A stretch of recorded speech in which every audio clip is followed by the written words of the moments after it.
It is the Welcome to Cooperville podcast. It's episode number 73.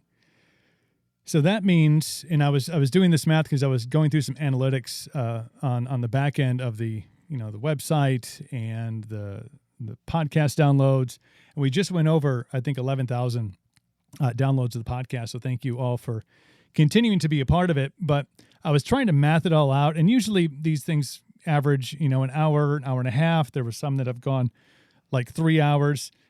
It's like 100 and some plus hours of conversations with people, and it's been an absolute blast. And we're happy to be able to, of course, now do the live stream stuff. So if you are tuned in on Facebook Live or on the Cooperville YouTube channel or on Twitch, that's twitch.tv/No Limit Cooper, otherwise the Twitch app. We appreciate it. Get your comments in there if you have a question for Jimmy Hayes Nelson, who's going to join us in just a bit. Get those in there, and we'll be answering questions throughout. Going to be a great day. First things first, though, big thanks out to the sponsors of the show, Midwest Meals at MidwestMeals.com, taking the pain in the ass out of meal prep. That's what they've done for me. So I go every Monday because they're local. I go to the store every Monday. I get my meals for the week, and I am completely set for lunch and dinner Monday through now with their new super duper extended lifetime, not lifetime warranty, but longevity they have on their meals. I get like 10 days to eat these meals. All the macros are counted on there, your calories, your proteins, your fats, your carbs, all the stuff you need to know. And perhaps the best part, clean up is a fork. This is my time-saving entity, is I just clean forks all day. That's my life. The lean turkey tacos I talk about a lot. That's kind of become my jam as of late. The lean chipotle bowl, the barbecued pulled pork. They just have 13 rotating meals. So every week they're adding in new stuff, and you can go check them out at MidwestMeals.com. Here is the awesome thing is they do ship nationwide. So wherever you are in the continental United States of America, go to MidwestMeals.com, enter the promo code Cooper at checkout, and you can get 10% off your first order at Midwest Meals and MidwestMeals.com. Monster Energy, also proud sponsors of the podcast. I got my Monster Hydro jamming out to Purple Passion, even though I do have a passion against the color purple. That's a Vikings thing. It's still delicious. And they have their two new super sports, the Blue Streak and the Red Dog, 1,000 milligrams of branched-chain amino acids. They got vitamin B3, vitamin B6, 200 milligrams of caffeine, super hydrating. And when you have winter, Jimmy doesn't have winter anymore, and we'll talk to him about that because he lives in Texas. But up here, when you have winter, you don't even think about being dehydrated when you're outdoors doing things or going throughout the course of your day because you don't feel that that supreme dehydration that you normally get during the summer month here. Did I say month? I meant 2 months, maybe sometimes 3. But winter, still a time that you need to be hydrating, and that Monster Super Sport Hydro is for you. #Monster Podcast. Jimmy Hayes Nelson has been, this is, I think, third time's a charm, the trifecta. He's completed the trifecta on being on the program now on episode number 73. Welcome back, my friend. It's good to see your face. This is great. I think this is the first time I've been on a show 3 times. And so this is nice. I feel like a semi-regular now.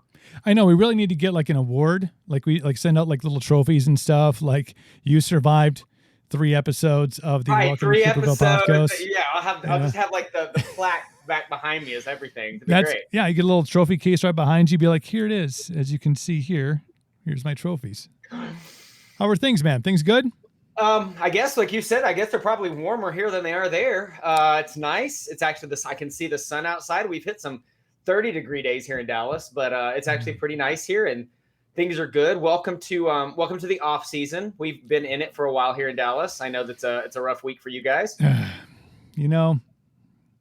I normally don't. I don't get super sad, right? After games, even last year. Okay, so Jimmy's a huge Cowboys fan. I don't hold that against him. He's great. He's got great football knowledge.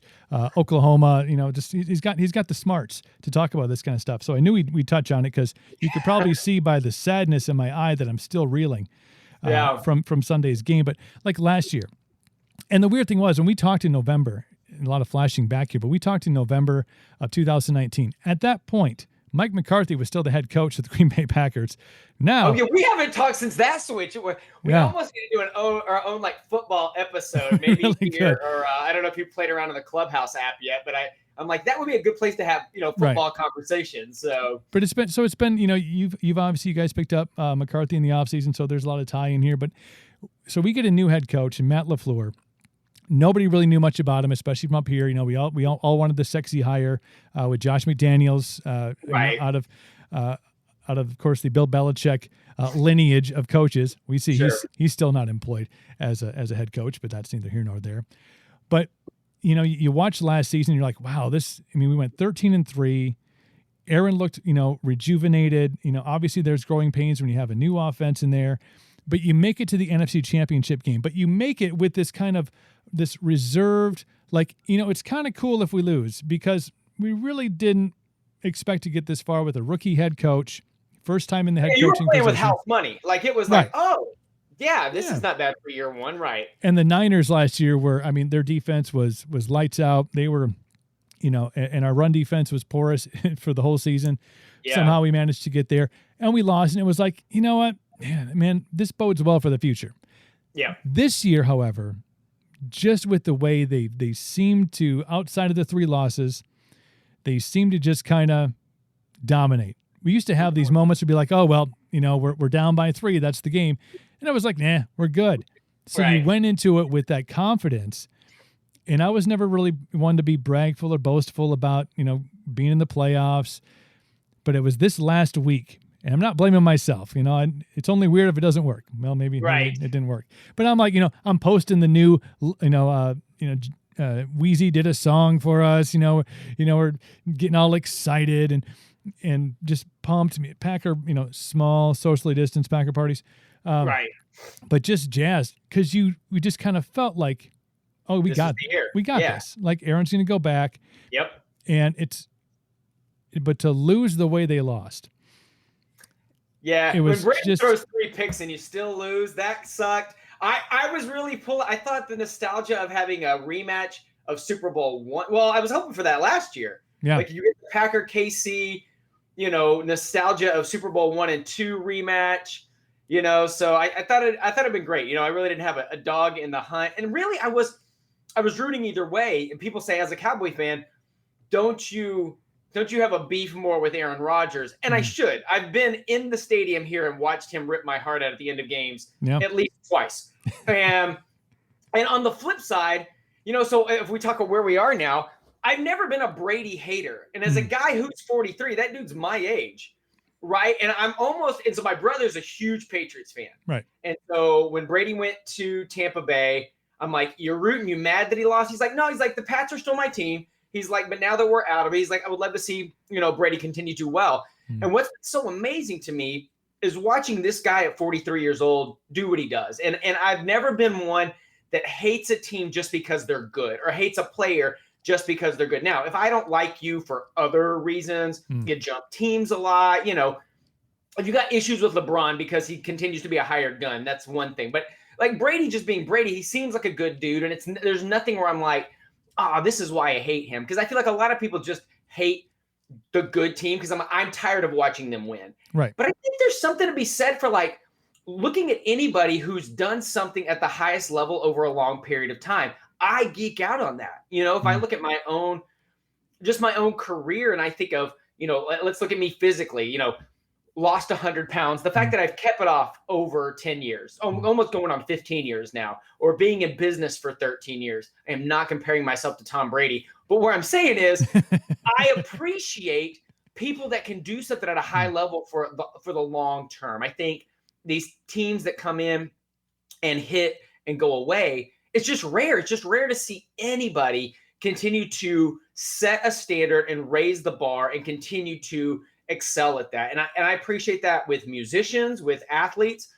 And so, it's going to be crazy going into this Super Bowl because you have Brady going to his 10th Super Bowl, which is nuts in and of itself. In 21 years, 10 Super Bowls in 21 years. And he was injured for one of those years. He tore his ACL in the first game. I can't remember what season it was. So in 20 years of actually being the starting quarterback, 50% odds.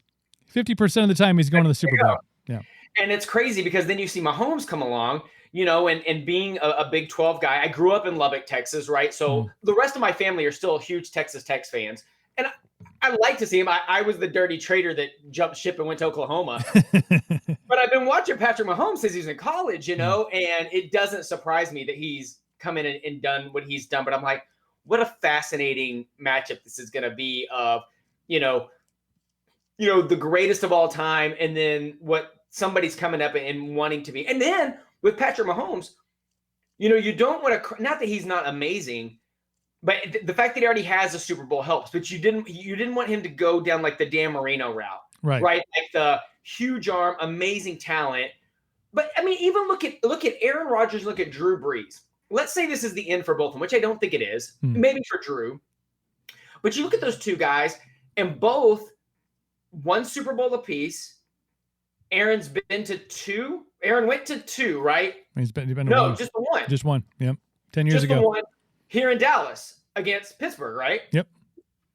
And crazy. So you think about that. And in fact, I was listening to something earlier. You think about the Packers franchise altogether, all the years of Favre and all the years of Aaron, one Super Bowl apiece. And that's just crazy to have that much talent at the quarterback position. Same thing with Drew Brees in New Orleans, right? Like Hall of Fame level. And you hate to just say, oh, they only have, because some people never get one. Right. But you look at that and you would think they would have more than one opportunity to win a championship. I think a lot of times you look at a guy, I think Tom Brady has tilted the scales in the direction of multiple, but you've had those guys before. You had, Terry Bradshaw, and you had, Montana. You had Aikman. Aikman here, yeah.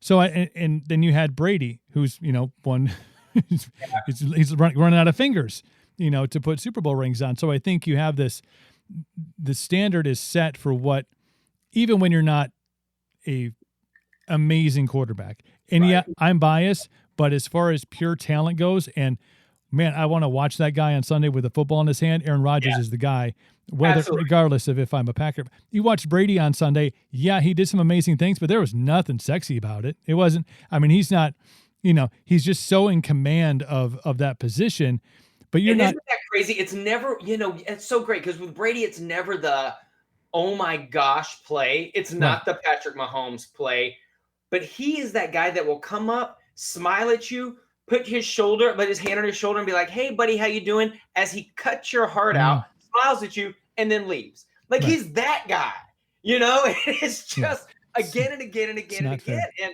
And there were a couple of those times when he would throw up, some of those interceptions were bad. I mean, just toss up. And I was like, man, Brady's not having his great game, but you had a feeling. And it was really weird when it was the two of them, because both of those are quarterbacks that if they have the ball last, you're just like, here we go. I know as a Cowboys fan, anytime we played Aaron Rodgers, you leave him anytime, you just have no confidence, regardless of what the defense has done the entire game, that they're going to get a stop right there. Yeah. But that was that going into that game, I'm like, well, there's two guys here that whoever has the ball last, you think that's who's going to win the game. Yeah. There was a lot of question marks, I think, that came out of the game because we went in, because I'm obviously I play for them. Proverbial we. I Cowboy stuff all the time. So it's fine. We really went into this game with confidence. Yeah, we did. But I think you saw so many missed opportunities. Right.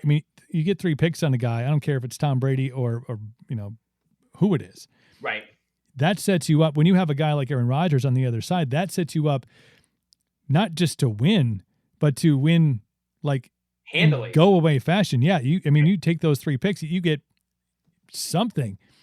You get 14 points out of those 3 picks. This is a different ball game, and you and I are. Well, I'm celebrating. I'm probably still doused in champagne from 2 days ago.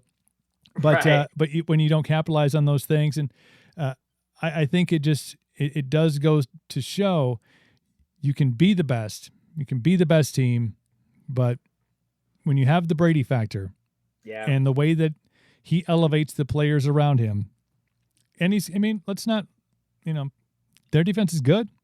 Yeah. The defense is great. I think they have plenty of offensive weapons. It's going to be a great Super Bowl. I will watch with sadness and reflection and be like, oh, the could have been. But no, I think it was a great season. You guys in Dallas had when your starting quarterback goes down, and before that he's throwing up like how many 400-yard games did he have? He was lighting the world on fire. Yeah, I mean, it sucks when you're throwing up 400-yard games. You're still finding ways to lose. And you're still losing. Yeah, that's tough.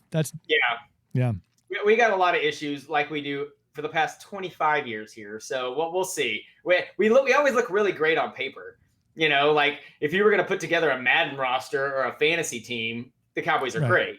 But when it comes to actually winning and losing, we shall see. How did you feel about that? I mean, how did you feel about coming down to the last week of the season and having a shot at getting in the playoffs, knowing that it was the last week of the season, wasn't it? It's like somebody like Washington had to lose, and then somebody else had to like. We had to beat the Giants, and Washington had to lose, and that was it. But that's nothing new for us here in Dallas. Half the Garrett era came down to win and you're in. I can think of 3 different games with Romo where it came down to win the last game of the season, and you win the NFC East at 9-7. Yeah. And every stinking one of them, we laid an egg. I mean, the Cowboys are really the worst front-running team I've ever. When nothing is expected of them is when they show up. And the years that we're picked third, or the year that Romo gets hurt and Dak comes in as a rookie and nobody expects anything. But any year where they're like, this is it. We've loaded up. Cool. We got CeeDee Lamb. Hey, now you got Mike McCarthy coming in. You got all we're going to switch to a more aggressive defensive scheme. Here we go. Nope. And but they still, and that's just the NFC East though. They still keep you intertwined in the scenarios right up until the last game, the night game of the season. Oh, because we all suck together. It's crazy suck. To think that in the 90s, the late 80s and the early 90s, that this used to be the baddest division in football. And now it's just been outside of I take that back. I mean, I guess the Giants won 2 against the Patriots, and the Eagles got their 1 and then already fired that coach. So, at this point, you've been to 2 straight NFC championship games. I haven't seen an NFC championship game since 95. I guess I should be grateful. Then I should be grateful. I don't feel.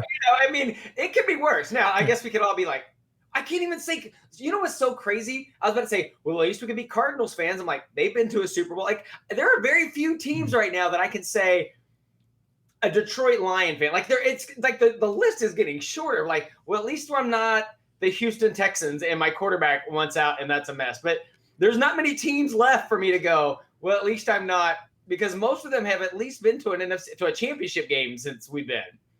It's a weird, and the offseason is going to be even stranger. I mean, obviously there's Aaron Rodgers rumbles, which I think he kind of quashed today. He was on the Pat McAfee show, which is fantastic. If you've never watched that with former Packer AJ Hawk as his cigar smoking cohort on there, but he did kind of quash some of the rumors. He was really, when you get done with that kind of game, and this is any athlete. Yeah. After anything, I can't say any athlete, because if you're an MMA fighter, if you're a boxer, you plan for a long time, yes, but you're not in the grind for 7 months. Oh no! Like, it's crazy how long to prep for the NFL season goes and how quickly it goes by. It's so fast. I will go through a mild depression after next week because it just goes by so stinking fast. And I'm a basketball fan. I'm excited about. The Mavs are doing their own thing right now, but things are cool here with Luka. The Stars went to a Stanley Cup last year. Like, we got other things, but for me, it's like football, and then there's this chasm for the other sports. Just me personally, but it is crazy how long the grind is, how quickly it goes by, the things that these guys put their bodies through, and then it's just done, or just thinking at like how quickly careers go by. We were talking about, when I'm watching, I don't know if you ever go through this, but now when I'm watching guys in the league and I remember watching their parents play in the league, I'm like, oh, yeah, I'm getting old. Like, Antoine Winfield Jr. is I was just going to say. Antoine Winfield Sr. Yeah, right? He played for the Vikings. So it's kind of nuts to be like, oh, yeah, I remember that. Or you see an entire career come and go and somebody's retired and moved on. And it does remind you how short some of these careers are. But if I can just take this as an application for a minute, it also shows, if I look at my own life, it shows how we have different seasons of stuff. And what we're doing now is not what we will always be doing. Or we talk about like your career, like radio and that, like where things have gone. And it's really funny how we never know what season of our life is prepping us for the next thing that we don't even know is a thing. Yeah. You know, so for me, if I look back in my performing in my acting career, that didn't necessarily peak where I wanted it to peak or go places, but it prepped me to jump on here on a camera with you and know how to handle myself in an interview situation. Right. Or you know, now really specifically a lot of 2020, I taught a lot of workshops teaching business owners and entrepreneurs how to create a signature talk. And what do I mean by that? Like a signature talk where, let's say they have a keynote speech or they do one of these virtual like stages, but they can also use that same talk or these same stories inside a podcast interview or on their own YouTube channel, or if they're doing Instagram Live or a Facebook ad thing. It's like, okay, what's the story? You know, what's the personal 1 to 2 minute story to kind of let me know who you are? And what's the bridge to your call to action, or what's your product or service? I had no clue that spending hours in a theater or on a TV set was prepping me to do this, because that wasn't a thing, you know? And I literally just came off, it was the biggest stage of my life in December. I had 4 days notice to go to an event in Vegas. It was a network marketing global training event that they usually do live there at the MGM Grand with Eric Worre. And what they had done is they had built a 360 degree like stadium, not a stadium, like a studio, I guess would be the word for it. And the screens, it was 15-foot high walls that were just LCD screens all the way around. And when they would turn on, like you want to see the crowd, it was just Zoom screen, like little Zoom squares all the way around. And I could pull anybody up and interact with them, or I could ask for like the chat box on the side. And somebody asked me, like, you had 4 days notice. Were you nervous? And I was like, no, I really, to be honest, I wasn't. And I think it was just all these little hidden hours that I had spent in front of a camera. So really, yes, I was in front of 40,000 people, but I literally had 4 cameras and the camera guys there and the other speakers that I was introducing, and then could just reach out to people on the screen and interact. But it wasn't the same energy you feel jumping on like a live stage in a stadium. But it was, you know, but like I said, you just never know what you're going through now. And maybe it's the struggle you're going through now that you're not happy about is literally creating a callus or creating a skill or putting you through some gauntlet to where you really can come out the other side and you get to shine in this next opportunity that you didn't even know was coming.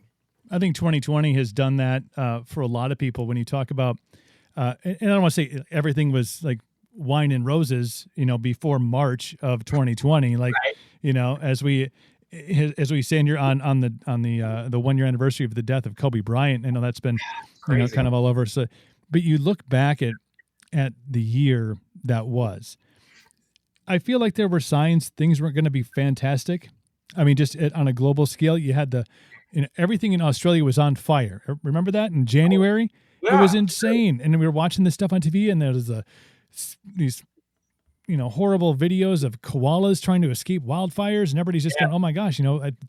But you know, perspective-wise, when you're far away from something like that, far away from that kind of element, it's like, wow, that's really bad, and you feel bad. And I know a lot of, at least in the artist industry, a lot of people were reaching out and helping out with those things. You know, the Kobe death came up, and there was a lot of, like, it transcended, you know, outside of sport because of, you know, the type of person that Kobe was as far as a motivator, as somebody who was a go-getter, somebody who went and got after it.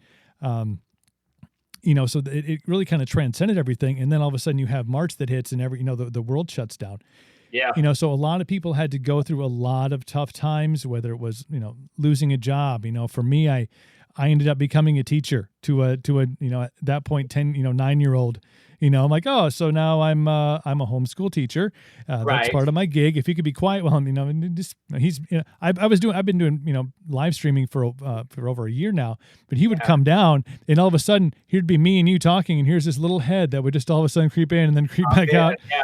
I was like, it's live, so it's okay. Yeah. Here we go. It is crazy. Just like, because like you bring up the Australia piece, and I was like, oh yeah, that was that year. Yeah. And then, I was looking on social media today, and the Kobe thing came up, and I'm like, holy cow, that's been a year. Like I remember exactly where I was. It was a Sunday. It was a Saturday or Sunday. It was a weekend because I was at brunch with a friend of mine, and we had literally just left brunch, and he texts me, and he's like, oh my gosh, did you see this? And you know what's crazy is I had heard, maybe it was Gary Vaynerchuk in an interview not long after that said, had COVID and quarantine hit 1 month earlier, Kobe's still with us because he's not traveling, right? And it's so crazy how and where things happen, and things we have, obviously we have no control over these things and where and how the dominoes fall. But it does make you try to figure out how to, I feel like it's hard for people always to have some kind of urgency, right? And I look back on my career and how I stumbled accidentally into entrepreneurship is I had my back forced up against the wall, right? So I was in New York City struggling as an actor. I'm passing out chocolates in Times Square and stories I've shared with you and your audience before, and $60,000 in debt, and stuff's not working out. And so I had to go find or create something. And so for so many people, I find that people may not be exactly stoked with where they are in their life, but the pain point's not enough to go do something else either. Like Les Brown, one of my favorite motivational speakers, shares this story about there's this old guy on a porch with his dog, and the dog's moaning and groaning, and a little kid comes by and he's like, hey, what's wrong with your dog? And he's like, oh, my dog's sitting on a nail. And he's like, well, why doesn't he move? He's like, oh, it doesn't hurt enough to move. It just hurts enough to moan and groan. And I always go back to that story because I look and think, man, my situation was really awful. When I found myself as 100-pound overweight, 3-time college dropout, things weren't going well. I had to hit bottom and really look at myself in the mirror and go, stuff's not going well. And I only had one direction to go. But I really have what I've learned in working with people that are like, and try to be more empathetic with certain people that are like, hey, I'm not living my ideal life. I'm not doing the thing I love to do, but where I'm at's not bad, And so sometimes it's hard to leave good to get to great, right? It's hard to leave something that's comfortable, but it's like, gosh, how do I do this thing to move out of there? And I've only met a handful of people that were willing to get out of their comfort zone before their back was pushed against a wall or some tragedy hit.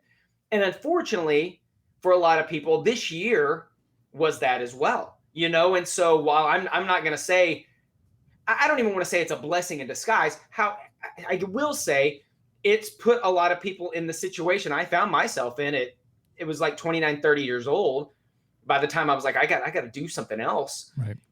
And so, and what's so, you're always looking for the silver lining and things. Like it was a tough year for everybody, but you go back and you look at the depression, you look at 2008 with that crash, and you hear all these stories about the businesses and the innovations and the millionaires and the empires that were all built in the midst of a tragedy. And I hope that as a silver lining, we look back at 2020 and the next things that come out of this year and the next year, the same way we look back at 2008 and saw, wow, this was really rough on an entire country economically. Right. That wasn't even health-wise. That was just an economy. But that things bounced back, that things were going. So what I'm hoping is in 2021, or that people started planting seeds in the midst of all the crap last year, that they start seeing things bloom this year and the next. And I think it's tough when you're in it, like when you're experiencing, however you experience 2020. Right. By the way, we are, and I've said this before, we're in the 13th month of 2020. Right. It's just going, right?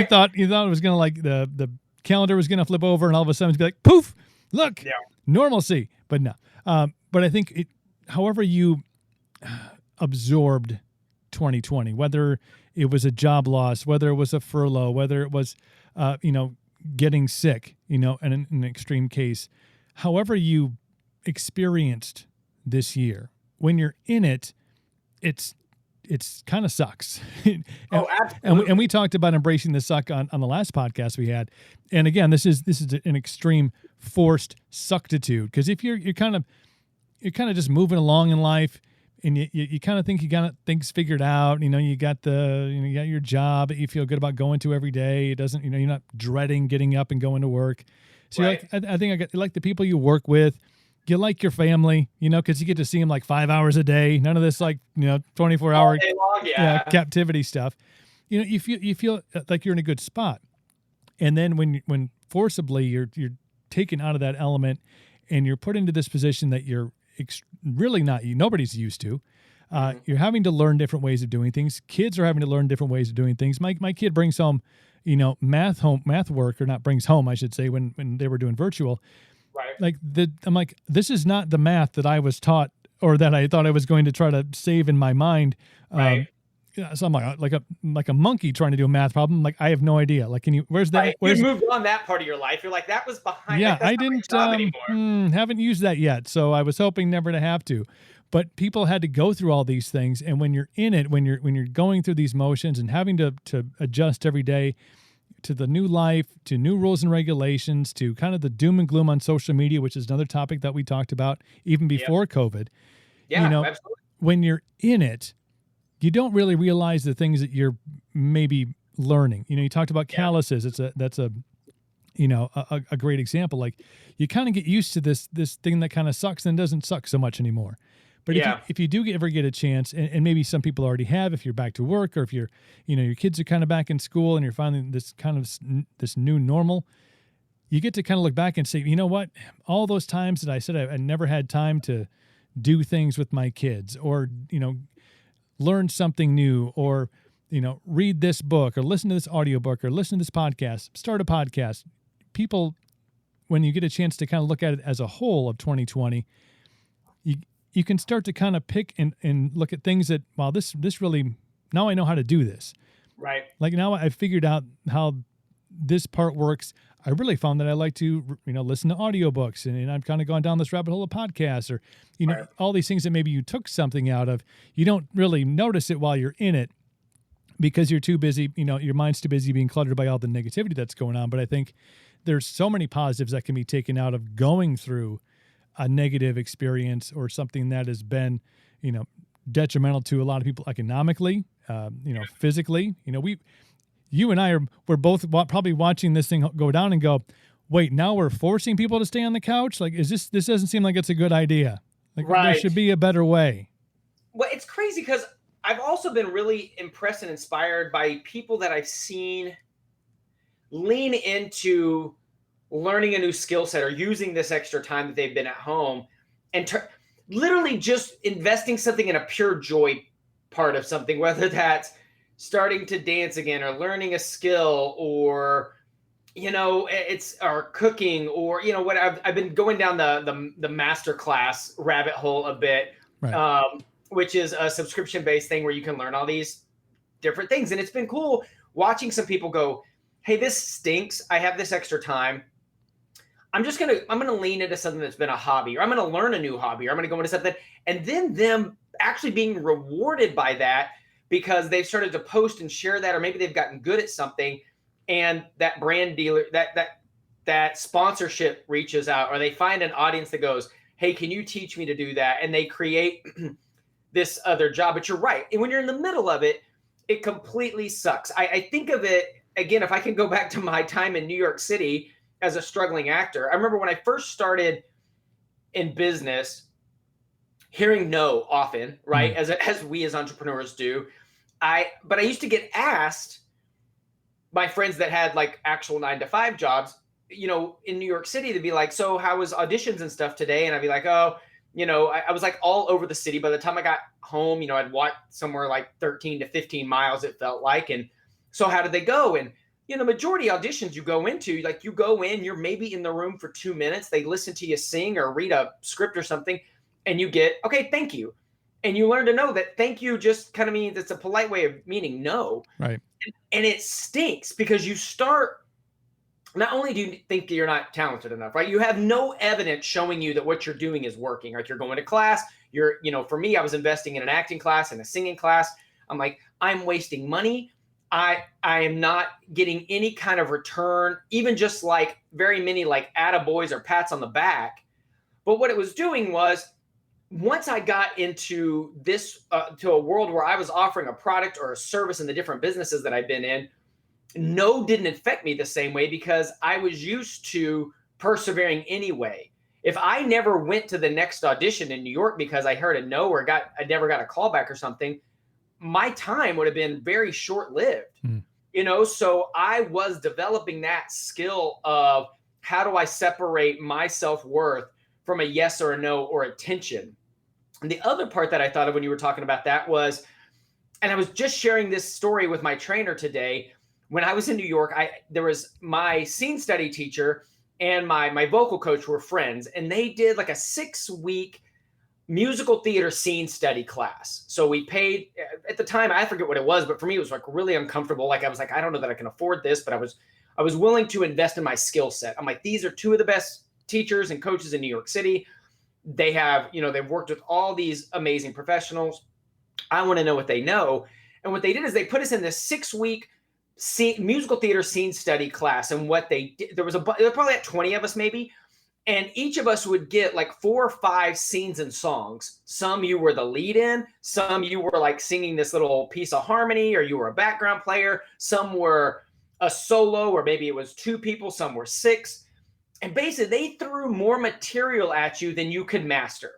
So it got really frustrating. We're like, okay, cool. We don't have time to get this one exactly right because we got to run to this next one. And maybe one's opera and one's, traditional musical theater, and this one's pop, and this is a rock thing. And then we had a showcase where they invited agents and people in the industry, and it wasn't ready. It wasn't polished. And I remember feeling so self-conscious. I was just mad. I was like, I can't get all this right. I want it to be right. I want it to be perfect. And it wasn't until really afterwards that my musical theater and my voice coach, who is this like sweet little old man in his 80s, who was kind of the Yoda of musical theater in New York City, named Jack Lee. He's like, Jimmy, the point of this wasn't for it to be perfect. He's like, we wanted to throw more information and more stuff at you than you absolutely could master, to just learn to embrace feeling overwhelmed and moving forward anyway. What do you do with it? And he's like, 6 weeks from now, it's going to move from this like chaos in your head, and it's eventually going to make its way. It's going to kind of sink into your gut. And then you're going to start seeing it in your day-to-day when you go to auditions, how you react, how you do things. And he was right. Like 6 weeks after that, even though the showcase didn't spark any agents or gigs for me, I started having better audition experiences. I started getting callbacks. I started, like, once it had time to just kind of digest. I look at the same way once I started to embrace, like the personal development pieces that I start my day with every day. When I first was starting my morning with 10 minutes of audio or reading some book to really challenge how I'd been thinking up to that point in my life, it all seemed like noise and seemed overwhelming. And it was asking me to change so many areas of my life. And like, this just isn't how I am. And so it wasn't an overnight change. But then I saw later in life, as I continued to invest in the books or the training or the mentorship or listening to audios in the morning, that later on when tragedy would hit, or later on when something that used to trigger me in a negative way would happen, I saw that without thinking about it, my just gut, without thinking about it, reactions were different or more positive, or with learning to use something in the past I would have been defensive about, or I would have been a victim about, or whatever. And so I guess I say all that to just reiterate the fact that when you're in the middle of the trial, you don't see the benefit. You know, the Karate Kid doesn't see why painting the fence makes any sense, because what he wants to be, he wants to go kick ass in the tournament. And you're like, why are you making me paint the fence? So in the middle of the mundane, we have to embrace sometimes, because it's going to show up later when it means the most. I think there's so many anecdotal things to take out of that, because when you hit it on the head, when you're the Karate Kid analysis is great, because Cobra Kai is apparently like the biggest right, which I need to watch. I haven't. I know that's the one thing I was kind of upset. I got into like the Mandalorian, but everybody else is like, have you seen, like, here's 40 shows? I'm like, okay, I didn't find that much free time. Like I don't know what happened there, but again, there's, that is just a platform, knowing the audience and saying nobody's going anywhere. Here's 35 shows and 700 hours worth of stuff for you to sit and binge watch. But I do think you're right, because when you have that chance to experience the same thing, go through the same trial, and maybe not exactly the same, after already having experienced it, how are we gonna do this with that? There's the kids home, I moved over the course of the summer, it was just like I don't know how those days, those moments in time when you're just you feel completely overwhelmed by just all the chaos that's going on, and then another similar circumstance can arise, and you can go, wait, like I felt this pressure before, Yeah. I've gotten through this trial, this tribulation, this moment in time where I had to, overcome something, or maybe I didn't overcome it. Maybe I failed at it, but from that failure, and I know it's something that you've touched on, in some of your live stuff and on some of your Instagram stuff. But when you experience that failure, and you look back on it, you go, okay, that's what I did wrong. That's why, I didn't get from A to B, is because I was too busy not paying attention to really the end game here. So Yeah. when people get a chance to, I think, look back on 2020, as much as you can scroll through social media, which you shouldn't do, at least for too long, you can see, even still now in January of 2021, there's still a lot of negativity. There's a lot of ho-hum. There's a lot of, kind of the downtrodden are speaking louder than ever. Yeah. And not just COVID. I mean, obviously there's a whole political landscape, and there's a whole other realm of things that are upsetting to people. But if you really can dissect your year and say, we didn't get to go to that concert, we didn't get to go to that game, we didn't get to do our our family reunion thing, but I did get to spend a lot of time doing this. Right. Or for me, developing, and thank you for the compliment when we first opened about, developing, how does this, what can I learn about taking my podcast from just being an audio source only to, incorporating some video, incorporating some live streams, again, on budget zero. Yeah. How do you do these things so that when the time comes for this to grow, this is just a part of it? Like, I know how to do that now. I know how to, Oh, because you've set up such a great base. It's again, like what I was just saying, like, how do you choose to be resourceful in the midst of a tragedy, or a midst of, like, going back to the personal development thing, what I love, Jim Rohn talks a lot about, like, it's not what happens to us. Like, good and bad is going to happen to all of us. 2020 happened to all of us. Now, in different realms, some people lost jobs, some people lost lives and loved ones, but 2020 happened to everybody. Let's take 2020 off the table. Tragedy, none of us get through this life without some bullshit happening, like without something bad happening. And so it's not that, and this isn't going to be the last thing, right? And so it's not what happens to us, it's how we react. And the way he talks about it is, what's the set of your sail? So if I look back and think, when I started my first business, when I first got started in the health and fitness industry, it really was in 2008, in the midst of this, like, economic crash. Now, I would love to tell you that it was this grand plan. Like, I pulled myself up by the bootstraps and I was super positive, and I knew these little steps I was taking in 2008 was what was going to get me financially independent and allow me to live this life of freedom. I didn't know any of that. I just knew this is bad, and I can sit and focus on that this is bad and wait for something to hopefully come change, or somebody to come save me, or I can get my ass to work and start. I knew nothing about business. 3-time college dropout. Social media was brand new. I couldn't jump on it. There were no podcasts to teach me anything. I couldn't jump on YouTube and watch 20 hours of how to do something. It's kind of a blessing and a curse now, right? Because now you can jump onto this podcast. If you really, like, literally, without investing in any class, you probably could go learn how to start whatever you wanted to right now. Right. For free. Absolutely. But now it's like, again, I hate to continue to quote Jim Rohn. He talks about success. The little things every day to be successful are easy to do, but they're also easy not to do. Right. And it's like, oh, tomorrow, or the days I feel like it. And then that compound effect happens. If you ever read the book by Darren Hardy, The Compound Effect, it's where we are today is because of all of these little tiny choices over time. And if we only show up, or we only get out of our comfort zone on certain days when we feel like it, we only get so far. And it's like we get some momentum, but the day we continue not to continue to keep the momentum rolling, it's kind of like the ball rolls back down the hill. Right. Right. And sometimes we just got to continue to show up. And so if I think about me, my business, I wasn't a fast starter with this thing. I'd made a decision that I was going to be in it for the long haul. I knew what it was like when I was allowing other people to dictate my earning potential, what I was able to do. Like the minute, even like I think about like that very first little like $20 I made online or anything, it doesn't change my life, but it does go, oh, okay, if I can do this once, right. If I just keep showing up, I can do it again and again. And that's where that compound effect kind of takes over. And the other thing you touched on that I just want to make sure like people don't miss is that there is still a lot of noise and negativity out there, right? And there always will be. It is always going to be easier to complain and focus on the negative. And that's not just an attack on pessimism.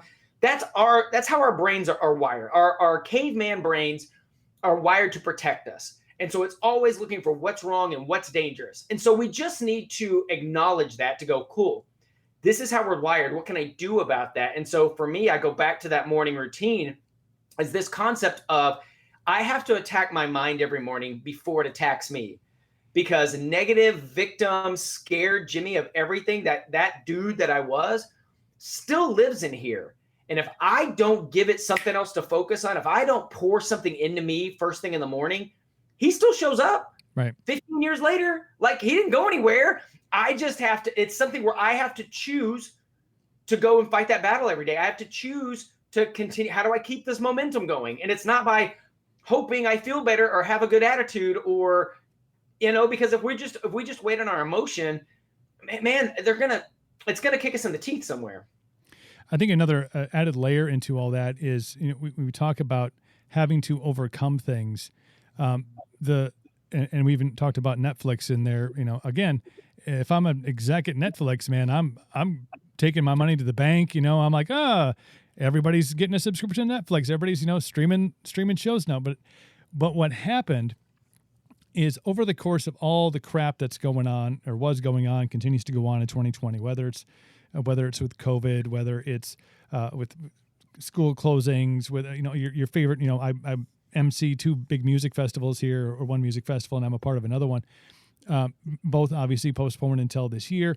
All the big things were going away, and people get down on that. Well, then there's this introduction of things that will distract you, that will take you away from your own reality. And I've had this conversation with many people, but you have Netflix, and then if you're a basketball fan, you kind of had the NBA season, kind of, right? You kind of had a little bit of baseball. You kind of sort of did. And if you're like you and I, we just talked about in the open here, huge football fans, and we just got through 5+ months of all these things we got to talk about. Every single week, there's a new game, there's a new topic, there's a new thing. Right. All the distraction. Then you have like Tiger Kings and Mandalorians and all the shows, WandaVision. And they're wonderful, right? They are. I mean, again, somebody's genius idea was like, hey, you know what? All these people are stuck at home, and guess what? We're going to, take advantage of this. So when you lose all that distraction, when you lose all the stuff that's kind of filling up the frontal cortex, and it's all. I mean, okay, you know what? I was sad after the Packers lost. Of course I was. It happened. But that distraction is now gone. And what it opens up, if you allow it to, is this like sense of clarity. Like, okay, as much as I invested into watching, 16 games this season, now is the time to really focus on my beard company, to focus on the podcast, where we want to take this show to. Like that compartment is now free and clear of thought. Right. But you can continually get wrapped up in distraction in order to really disregard reality, disregard what you want to do. Like, gyms aren't open. Yeah. And I want to jump in real quick here. And I think where I've had to try to find a little bit of balance is it isn't necessarily all or nothing. And it is, we all need some escapism, right? I've watched as many shows. I'm jumping into a bunch of documentaries. I've watched all 2 seasons, both seasons of The Mandalorian. So I don't want people to think like, wow, Jimmy's really hardcore in the fact that, or, Coop's talking about that we shouldn't have any leisure entertainment. And that's not the point. I just think it's being aware. I think you nailed it. And so if I say, cool, for me, I know Sunday, I'm going to invest 6 hours into football, right? I want to make sure that these other days I'm doing something towards a goal. I'm taking some baby steps every day towards whether it's creating something, what's the next level. So for me, in 2020, it was this shift was adding another business piece, right? Had been in the health and fitness industry for a decade. And then it was moving to really using what I had learned as a public speaker, as an actor and storyteller, to work with entrepreneurs and businesses and people that are wanting to create something. I'm like, oh, let me teach you how to tell a story that leads to your product and service. Well, if I want to launch that, I have to sit down and be very, very intentional with, hey, I need to take a few steps every day. It doesn't mean I can only do this all day long, and there's not a time where I let my brain relax, where I do plug into something just because it's mindless and it's fun. Right. But you're absolutely right. It's really easy to movie, this series, whatever. And the people in those companies aren't dumb. They know we got people at home. Let's continue. And it is a distraction. And sometimes escapism is nice as long as we're aware of how much time we're investing in that, because we don't want to look up and look up. It's crazy to me to think Kobe's death was a year ago. I mean, it just shows you how quick a year goes by. Right. And so we look up and a year's gone by, and it was like, what do we have to show for it? Have we started at least continue to take baby steps in a direction to build or create something? And I think the other piece of this that came out of 2020 is that whatever, I think I already knew this because of my experience in 07 and 08, but I think for once, society as a whole realizes that the safe American dream or the safe job, that isn't, right? That it was I think a lot, for me, I knew because I'd seen friends and people I'd seen in 08, I watched billion-dollar hedge funds disappear in New York City in 2 weeks. But the further we're away from a tragedy, the more we forget that was a thing, right? And so I think more than now than ever, it isn't don't have the 9-to-5 job. It's not don't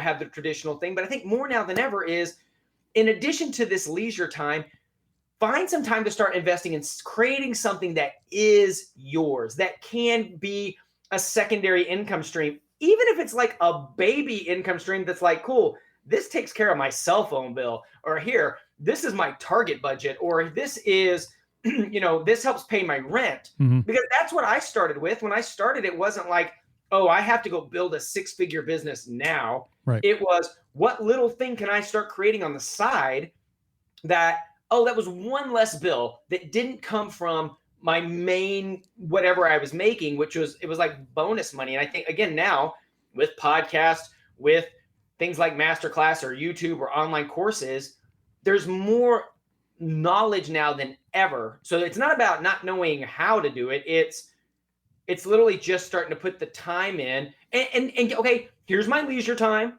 And I still have time to show up every day to create baby steps, to create something that, because this isn't going to be the last tragedy. I look at, I started my first business in the midst of a tragedy in 08. Because of that, I was set up in a position where financially I was able to weather the storm in 20 when this one hit because of what I started back then.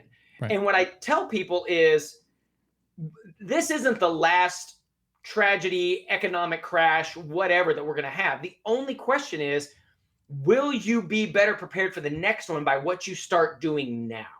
Right. And that's, for me, I didn't know 2020 was going to happen in 08, but I just started building it in the midst of the last one and was prepped for here, and I'll continue. And so what I put pressure on myself is, cool, Jimmy, what are 2 other income streams? What are other things that you can do? Because I feel like the more of these we have, the better set up we are to whatever's going to come down the road. Yeah, I mean, I think the not being aware of what is coming down the road, you really, I think if 2020 taught us anything on a global scale, Sure. you don't know. I mean, know. you have. We thought we knew. Yeah, people had, I think, individual tragedies. Obviously localized tragedies. There's been some big things that have happened, but on a global scale, and just things that nobody ever thought. I mean, whoever thought they would take kids out of school? Whoever thought they would, close businesses down? All these things that nobody ever expected. You wouldn't be able to go to, the park. You wouldn't be able to. All these things that people always, took for granted. Restaurants are closing, and right. I mean, so things that didn't happen in the housing crash that were touched this time, right? Because there really wasn't anything that didn't get touched this time around. Everything was, and I think this reminded me when you were talking that I put out a tweet, which I rarely do. Usually, I share the podcast and stuff on there, but for sanity's sake, I do my best to stay off of Twitter. Right. And that's between you, me, and Jack Dorsey now, because he's listening. So I posted this. This was on March 15th of 2020. I said, some will come out of this weaker, some will come out stronger, some will come out fearful, some will come out braver, some will come out softer, some will come out savage. Hashtag what will you become? Hashtag COVID-19, hashtag savage. I think when we got into this, there was a lot of immediate fear. I had it was 5 days after you and I had our podcast last year is when my beard company, Captain Coop's Beard Company, launched online. 5 days. And again, I had been in a relatively comfortable position for 20 years of my life. Started in radio when I was a teenager and was let go when I was 38.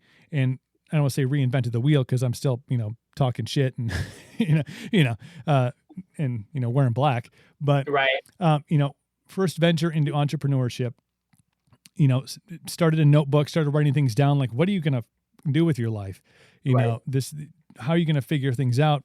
Interests, a mutual friend comes in and is like, hey, we can make all this can work. So 5 days after you and I had our podcast, my company launched online, had a fairly successful, holiday season, started getting into some wholesale stuff in early 2020. And then really in February, it was growing faster than I thought it was going to. Wow. I was like, oh, I 20 years of knowing people and knowing somebody who knows somebody that networking, got me into some places. We were, scheduling trips to Nashville to talk to some barbershops down there. We were, the ball was rolling faster than I thought it was going to. And then they shut all of our major source of income. All the barbershops and salons got shut down on March 18th, the day after St. Patrick's Day. Wow. Yeah. So you have this trajectory. You're feeling good about things. The investment that I made to start this company was basically closing down my 401k from my previous employer and saying, okay, I'm going to take this investment to start this. Now, I was not stupid about it. I covered some bills for, for a couple months, but I mean, the majority of that money came out and it went into, this startup because I wanted to go into it and not be completely behind the eight ball, if it didn't pan out exactly how, I had forecasted. Right. When that trajectory went up the hill and then the cliff came and it all came tumbling down. Yeah. I mean, I think that was 2 days before that post was when they shut the barbershops down. Wow. But over the course of, 9 months and 15 days to flatten the curve, sounds about right. Finding different ways to keep the brand relevant, to keep it afloat, to refocus our energy on individual sales, to really work on our marketing. It wasn't great. I mean, I had to pick up another job, it's entrepreneurship isn't like, hey, I'm going to be an entrepreneur. I mean, this firsthand. You don't go, today I'm an entrepreneur, and then I got money coming in. It's like, well, you don't get that. You don't get the entrepreneur check every Tuesday. No, they don't. You're not. You put that on a employee or employer. Me. Oh well, how do I pay me? Yeah. It doesn't happen overnight. It really doesn't. Which bank account this doesn't come out of my account because there's nothing in there. I don't know. It's just a magic entrepreneur account that everybody gets to throw money into. I keep hearing this magic word called entrepreneurship. Who's paying those? I know everybody wants to do this job. No, not everybody's cut out for it. But I do think what it you learn through all of these experiences is that if you can find ways, and it's your passion, I think that's got to be key. I think you have to have some sort of interest in it on a personal level. You have to be tied to kind of what you're doing and something you enjoy. Jimmy loves throwing weights around and friggin' working out and talking to people and getting people inspired. I mean, that's the things that you're doing really coincide with actually how you live your life, your morning routine, which I believe in. We'll throw the website up here as we wrap up the show in just a bit. But you have, the things that you should be doing to get your day started off. No matter where, if you're going off to, work for somebody you hate, it's still good to have a better mindset to start that day than it is to kind of wake up and go, well, this sucks. Yeah. Let me scroll through Facebook and see if I can inspire myself. That doesn't work. Right. Don't try that. But I think if you can dig down deep, because sometimes you're going to have to do it. You're going to have to embrace the suck, which we've talked about on both podcasts that we've had so far, and now on this one. And you can kind of weather storms.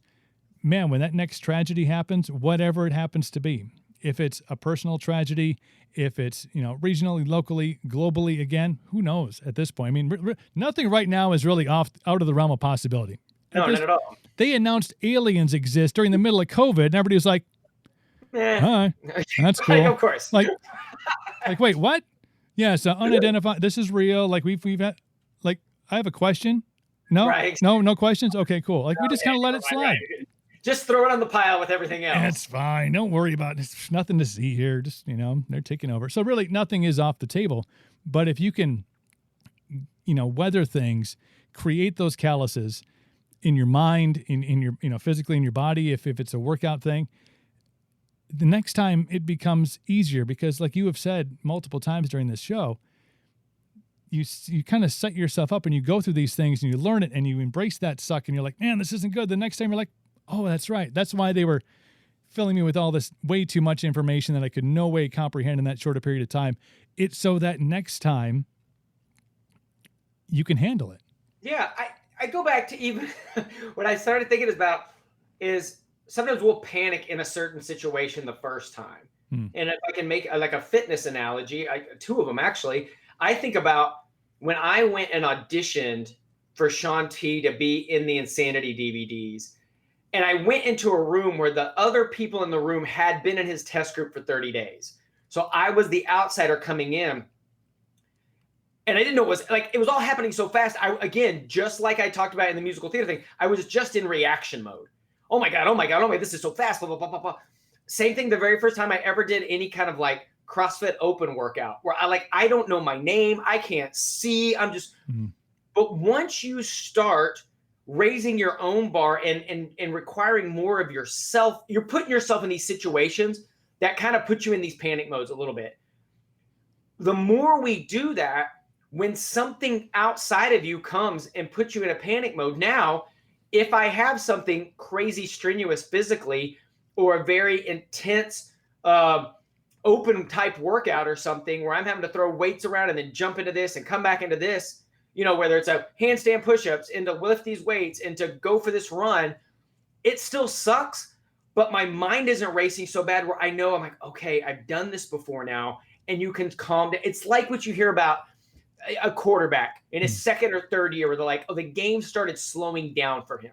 In the midst of all these bodies going, he can see the situation, know what's going on, and anticipate. It's the exact same thing when it comes to what the standard we hold ourselves to in our morning routine, or not just with our morning routine, but our daily routines, when we're requiring more of ourselves than other people are. So then when that outside thing comes and punches us in the face, we can embrace the punch and go, okay, I've been here, or I've asked this much of myself that I can react, that I don't just crumble, or I don't just panic, or I don't just feel overwhelmed. But you have to put yourself in that overwhelmed situation for the first time. The very first time you ever go take that cold plunge and you're like breath taken away from you, the next time you go, okay, I know what this feeling is, that my heart rate still goes up, but I know how to respond to it, right? And for me, I think that's, you said it so well, is once you've gone through these things, the next time You can assess the situation. You can think through it. You're not just going to crumble in the corner. You're not just going to be so overwhelmed that you freeze. And again, that just comes from repetition. It just comes from putting ourselves in uncomfortable situations or getting out of our comfort zone a little bit every day. You're down in Dallas, as we've talked about, enjoying, probably above freezing temperatures, but neither here nor there. But for you guys down there, and that the weirdest thing about all of this is the whole like we're all in this together thing was kind of sort of bullshit, like right off the bat. Like, well, not really, because some people are on much bigger boats, and some people are on little pontoons, and some people are on rafts, and some people are holding on to the door of the Titanic as it sinks down. So we're not really all in this together. But then you also have, the fact that state to state, county to county, city to city, like rules are completely different. So it's especially if you have a lot of friends and family. Like my mother lives in Northern California, so I talked to her, and she just talks about how like, what are they doing here? I know I'm like, sending pictures. Like we went out and had a beer the other day. She's like, wait a minute, what? You can? Like, I haven't got my hair done in a year. Just here too. They're like, we can't get our hair cut. And I was like, oh yeah. It's like things are different in Texas, and so it isn't all the same boat. You're right. But what's it been like for you? Because I know that you. Did your gyms close at all? Did you have to? Because I know you're a gym guy, but then you kind of obviously you have that backup plan always with the home workouts. So what was it like for you, and not just you, but for the people that you coach, that you inspire, that you talk to kind of get them through what really was, and we talked about this earlier, forcible couch sitting. Sit on your couch for 6 months, 9 months and 15 days to flatten the curve. I think initially we all go through shock, right? There's the shock of the situation, but then eventually somewhere along the way, like it's like mourning or something. It's like eventually somewhere you do have the shock. You are mourning the loss of like a day-to-day life and what things were like, but then you have to go, okay, here are the new rules. What's my new normal? How do I move forward? How do I still be productive? Because if we just continue to wait and go, wow, I can't wait till things go back to normal, or I can't wait till we go back. And eventually at some point, we've all got to figure out how do we survive or thrive in these rules instead of, again, like I said earlier, there are so many things outside of these walls that I don't get to choose, right? Like I don't get to make the choices that the counties or the states or the government. Yes, I can go vote, but I don't get to make the day-to-day choices. Right. And yeah, initially here in Texas, it was like everywhere else, bars, restaurants, gyms, everything closed. It was just at home. I was very thankful I had a background in in-home fitness. I'm glad I had a background in one of my businesses is helping people get started in in-home fitness. So that part I leaned into, but then it was just like, cool, what can I do? I have become a morning walk person. I feel like those kind of the old people in the mall. Morning walks have become a thing of mine now. And now, we're pretty open here in Texas, but it was something that I added to my routine that I realized, oh, this is really nice because I never was outside. I mean, especially coming back here in New York City, used to be outside walking all the time. And so now I'm like, oh, this is great for my mind. Here's a great way to get out my body. And so it was just a matter of what the next thing was, right? But it was a shock for everybody. Now, granted, there's certain people that lockdown's still happening, but regardless of what your silo is, there's an initial shock, there's an initial depression and mourning time, but then there's got to be a part where you go, okay, this is what this is. I don't know how long this is going to last. What can I do with it? How do I move forward? How do I make the best of this situation? Or we can continue to mourn what we lost. Oh, I wish it was like the good old days, right? And we never appreciate the good old days while they're happening because we always think something better is coming or something better is past us. And I think it just got to the point I'm like, all right, this is the way it is. So for me, teaching online workshops, finding virtual stages, doing way more podcasts. I've done more podcasts this year than, so for somebody like me that you're like, oh, Jimmy, you talk for a living. Right. Cool. Where else can I talk? How else can I still serve people? And real quick, before we wrap up, I also want to say, those people that we talk about create something for yourself or use this time. I do realize that like full-time entrepreneurship is not what everybody's been designed to do. And that's fine. That's something I had to learn because it was in me once I got the taste of like, I don't think I'd be a very good employee anymore now, because once I had that taste of like, Right. oh, I can do what I want to do when I want to do, I don't handle the other. But there's certain people that there is comfort in that. And there's nothing wrong with that. My only encouragement is, with all this time, split the Netflix time in half, split whatever time in half, and at least create something for yourself that's going to create a skill set, serve some people, create maybe a little extra income, because you just never know where that's going to go. And like I said, when I look back, where my business is now was never the goal. It wasn't that. I look at all these what seemed like tiny little stupid insignificant choices at the time made all the difference in the world later. And that's day to day. It goes back to the compound effect, right? I'm going to just come in a big loop. Is these little tiny things that we choose to do or not to do every day. You're like, oh, that's no big deal. I just didn't do it today. Becomes 2 days, becomes 3, becomes, oh, I kind of do it whenever. Then we never end up in another place, right? The only way we get something we didn't have is to start doing things that we weren't doing on a consistent basis. So, I understand the emotions. I understand this has been shock to people's system. People have lost jobs and lifestyles and everything. And we've had a time to mourn that. Now, how do we come together? How do I serve? How do I, wrap my arms around somebody and go, cool, let's take some steps together. And it really has been something I've enjoyed doing, is like, cool, let me walk you through this. What is something you could do? You don't have to do what I'm doing, but let me at least be a professional encourager right now, because I feel like the world's missing that right now. No, 100%. I mean, I couldn't agree with you more, Jimmy. I think there does need to be taking a lot of good points out of this, is that you do need to have and take this time to find the things that you really enjoy doing, because you can learn those things. There used to be a big fear of, I really like pottery. Yeah. I don't know how to do like there are the avenues to learn something. And now with perhaps some more time to learn these things, go after that. Find that thing that's kind of been in the back of your mind. And for a lot of people, there's probably been that little thing in the back of their head for a really long time. They're like, man, I really would like to be able to learn how to do this. Or be super cool if I could, learn some carpentry stuff, just some small. And once you kind of fall down that rabbit hole and you start to learn every single day or every other day, or again, if you cut your Netflix time in half, Mandalorian only comes out every Friday, people. Well, it did. It was a great ending, by the way. It was great ending. Amazing. Yeah, but you're absolutely right. It's like, what can I do? And now more than ever, whatever that thing is, you're like, oh, it would always have been cool if I had known more about this other end. Maybe it's just wanting to know more about an industry you weren't in, right. Or maybe it is a skill set. There has never been more ways to learn that than now. Back in the day, like, you had to be an apprentice. You had to know somebody to teach you something.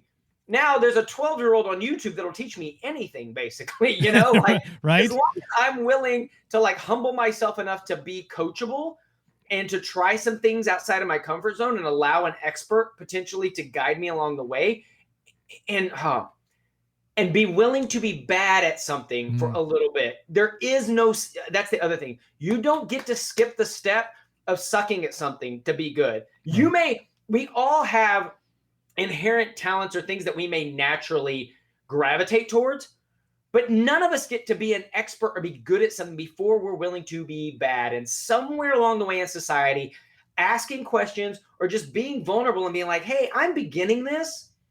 Take some time. I love watching people's journey. If I know somebody's like, dude, I don't know what I'm doing. I'm rooting those people on. And I feel like that's most places. Like, I don't feel like a lot of people are like, oh, especially if you shine the light on yourself and you're like, hey, trying something new in my comfort zone, follow along the journey. Dude, to me, that's fascinating. Right. And whatever I can do, like, how can I help? Can I comment? Can I subscribe? Can I buy your first little trinket? Like, I want to root these people on that I know that are literally raising their hands and saying, hey, all this bad stuff happened in 2020.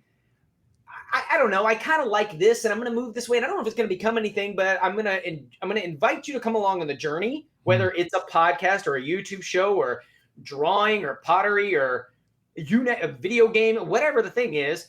Man, I want to champion that person that's at least willing to be vulnerable to say, I'm probably going to suck at this. This is way out of my comfort zone, but I've always wanted to see if I can sing or play the guitar or do the, whatever the thing is. We're going to cheer those people on. So I just say that because hopefully that takes a little bit of the fear of, oh, I can't present this until it's perfect, or I can't present this until it's a finished product.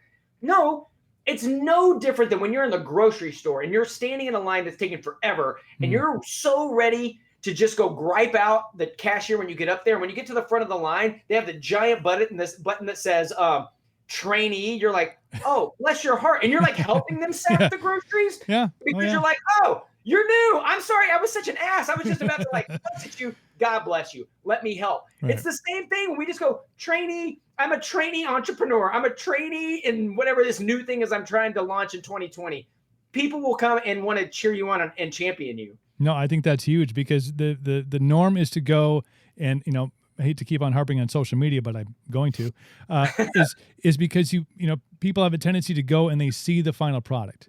Yep. They go and they see that person who is setting a new PR or is, hey, I'm just going to take out my guitar and strum me this song. And it's like, oh, it's gorgeous. Shit. Yeah. Like, so, but the real thing, and a friend of mine was learning how to do muscle ups, and has shown her journey from like the first time, because you see people do them. If you don't know what muscle up is and you're interested, go and look at like the first thing you'll see was someone doing it like this insane move. It's like a pull up and then all of a sudden they make it look effort's, right? Yeah. They're like, oh, that's easy. And you're like, no. But now you have people that are showing their journey into like the first time trying to get up. And now she's at a point where it's kind of like, one arm and then there's some movement, but that's showing the journey. That's showing that it's not always this polished product. And maybe one of the good things about COVID is that there's been more of that. You're not seeing as much polished product in the music industry. A lot of the artists who aren't able to go out and perform are saying, we don't really do acoustic stuff, but we're going to try to learn our song. That is, well, they're going to try something different. So you get to see a lot of that stuff. Jimmy Hayes Nelson, let's pop this bad boy up here and show people your pretty face. TheCoachJimmy.com. Look at that. Look at this beautiful website here. And he's got you download the new ebook. Great stuff. You can connect with Jimmy on all the social medias here on his website as well. That's TheCoachJimmy.com. Also, where you are on all the socials, right? The Coach Jimmy. The Coach Jimmy on all socials. Send me a DM. I answer all my own stuff. I would love to connect and just help and let me be your professional encourager, man. Like reach out. Let me know how I can help you craft a better story. Coach Jimmy, always a pleasure, my friend. Thank you so much for the time. I appreciate it more than you know. Thank you, man. It's been a blast. Until next time. Awesome. Ladies and gentlemen, Jimmy Hayes Nelson. Again, the Coach Jimmy on all the socials. You can go and check him out. Thank you to you, all of you who are tuned in on all of these social media platforms, on Facebook Live, on YouTube Live, also on Twitch. That's twitch.tv/NoLimitCooper. Appreciate you. The podcast will obviously be dropping here soon, whichever platform you listen to, whether it's Spotify or Apple Podcasts, the iHeart Music app. We're also on Audible now. Like I don't know how that happened, but we're on Audible.